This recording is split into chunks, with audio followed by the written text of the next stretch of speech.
Қайырлы күн баршаңызға, мені сүйіп қарайтын оқырмандарым. Бүгін сіздермен тағы да ләззат, өте дәмді әрі қатпарлы болып шығатын екі түрлі салмамен жасалынатын қатпарлы таяқшаларды бірге жасайтын боламыз. Видеоны соңына дейін қарап, менімен жасап көруге кеңес беремін. Ең әуелі ыдысымызға жылы суды және де жылы сүтті қоямыз.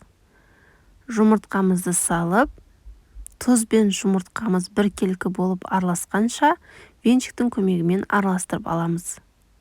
Оның үстінен қаймақ және де сұйық май, менде 6% уксус, осы алмалы уксусты қолдансаңыздар болады.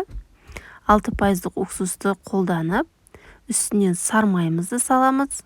Барлығын біркелкі болғанша араластырып, үстінен ұнымызды салып, қамырымыз біркелкі өте жұмсақ әдемі қамыр болғанша қолымыздың көмегімен жақсылап илеп алатын боламыз. Қамырымыз сондай жұмсақ болып шығады, өйткені құрамында қаймақ бар, сұйық май бар, сармай бар. Сондықтан жақсылап илеп, өте жұмсақ қамырды дайындап аламыз. Міне, қамырымызды 15 минутқа демалдырып аламыз. 15 минут демалған қамырымызды алып, барлығын майда бөлшектерге бөліп шығамыз. Толық рецепті мен описанияға қалдырып кеттім, сол жерден қарай аласыздар. Дәл сол құраммен 14 данаға бөліп алатын боламыз. 14 дана күлшелеріміз шығады, барлығын дөңгелектеп дайындап алатын боламыз. Содан соң қамырларымызды бір шетінен жайып бастаймыз. Қамырымыз өте майлы, өте әдемі, жұмсақ қамыр болғандықтан тез жайылады. Кішкене ұнның көмегімен ұн сеуіп жайсаңыздар, өте тез жайылатын болады. Жайып жатқан қамырымызды барынша өте жұқа етіп жайыңыздар, сонда сіздердің қатпарлы түтікшелеріңіз өте қатпарлы әрі дәмді болып шығатын болады.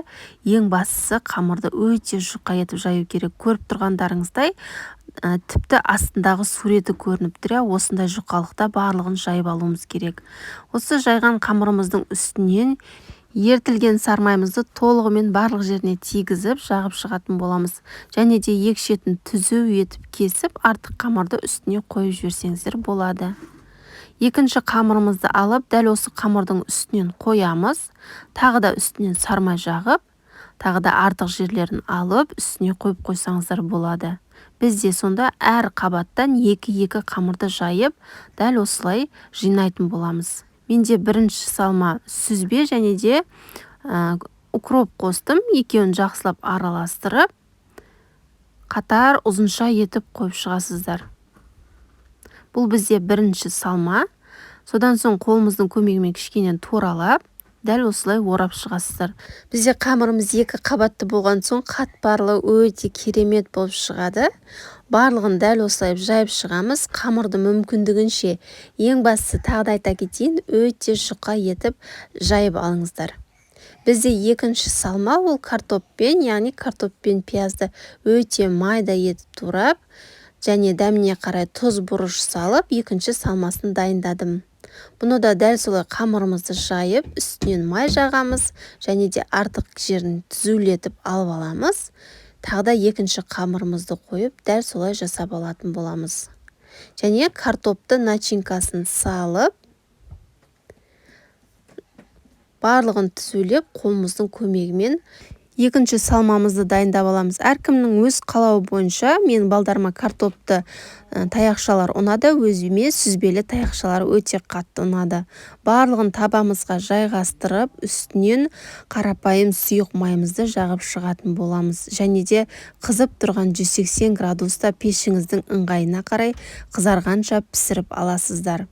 Майлап болған соң дәл осылай 3 бөлікке бөліп кесіп алсаңыздар болады. Дәл осылай кесіп, духовкаға жіберетін боламыз. Міне осымен біздің екі түрлі салмамен жасалынатын қатпарлы таяқшаларымыз дайын болды. Өте дәмді әрі қытырлақ болып шығады. Міндетті түрде жасап көріңіздер, сіздерге ұнайды деген сенімдемін. Егер сіздерге видео ұнап жатса, лайк басып пікір қалдыруды ұмытпаңыздар. Назарларыңызға үлкен рахмет. Сіздермен болған ләззат.